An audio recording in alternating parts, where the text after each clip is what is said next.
Welcome back to the third of four presentations where we discuss project formulation and evaluation using risk assessments. I'm Chris Dunn, Director of HEC. In this presentation, we will identify the without project condition and help you to understand the analysis perspective of flood risk management measures.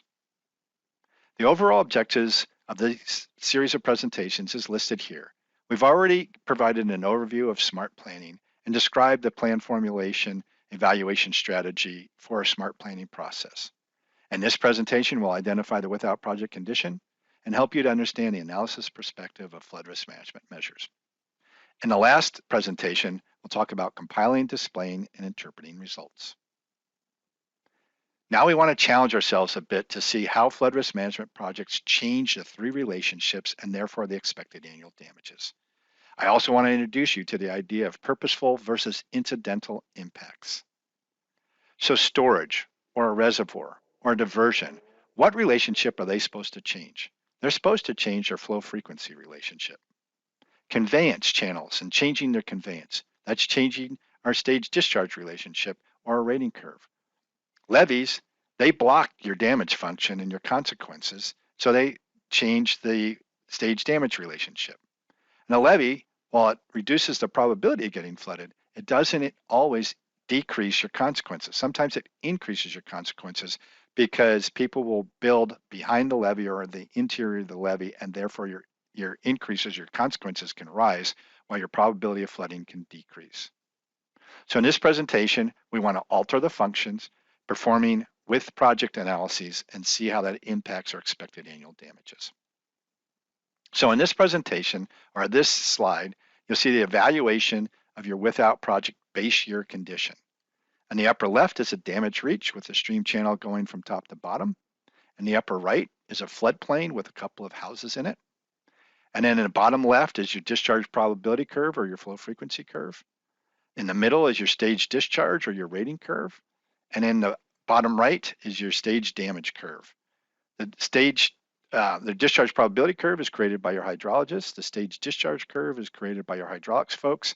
And the stage damage curve is created by your economists.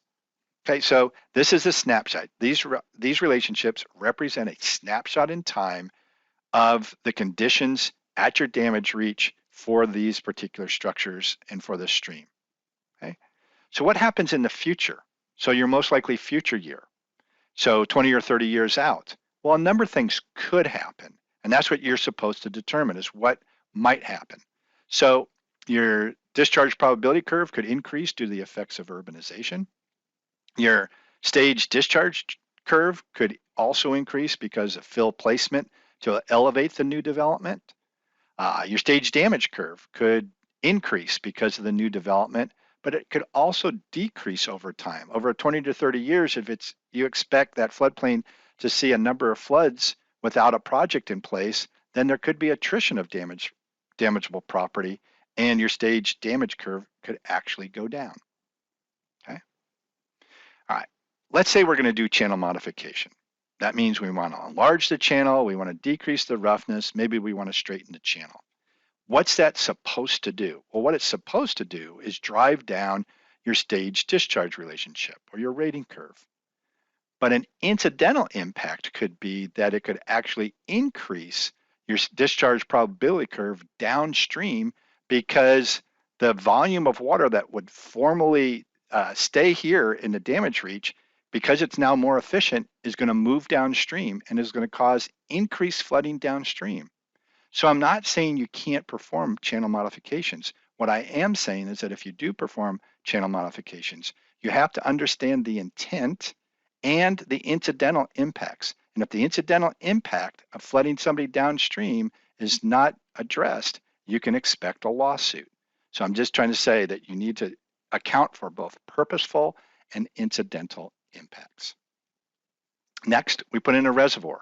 What's it supposed to do? Well, what it's supposed to do is reduce your discharge probability relationship. But what it can also do is it can also adjust your stage discharge relationship. It can cause it to be reduced because there's scour in the channel because of the water being released out of the reservoir has an ability to remove material, which could then also cause stream bank erosion and could cause all sorts of problems. But it could also further downstream cause a deposition issue where your stage discharge relationship goes up and actually causes more flooding downstream. Again, the incidental impact could be detrimental to people downstream of the reservoir and downstream of the damage reach that you're considering. So again, I'm not saying don't use reservoirs. What I'm saying is that understand your purposeful and your incidental impacts. How about a levee? A levee is going to block the water that goes into your area. So it adjusts your stage damage relationship. But just like the channelization, it could increase your stage discharge relationship or your flow frequency relationship further downstream. So this is problematic.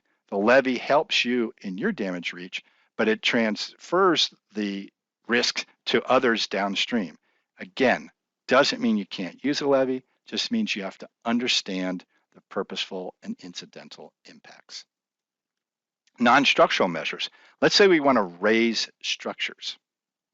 Is that going to change our stage probability relationship? Our stage discharge relationship? Is it going to change our discharge probability relationship? No, it's not.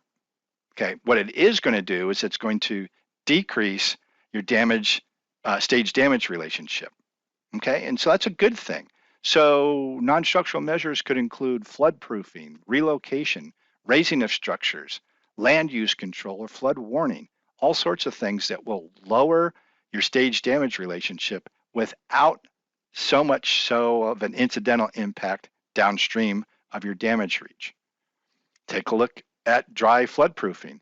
What you're doing here is that you are adjusting when the buildings are going to get wet. So you put some sort of dry flood proofing around the houses. It takes a higher water surface elevation to get those structures wet and to cause damage. So again, that's going to adjust your stage damage relationship without impacting your stage discharge or your discharge probability. And then look at acquisition. So if you actually move the structures out of the floodplain, okay, then they're not going to get flooded and your stage damage relationship essentially goes down to zero. Could that impact your stage discharge relationship? I suppose if you moved enough structures and the storage that would be taken up by those houses would actually be able to move further downstream. I suppose it could.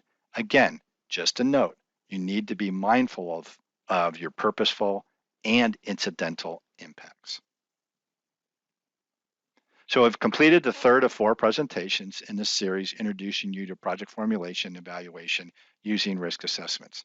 In this presentation, we identified the without project condition and tried to help you understand the analysis perspective of flood risk management measures, both structural and non-structural, with purposeful and incidental impacts.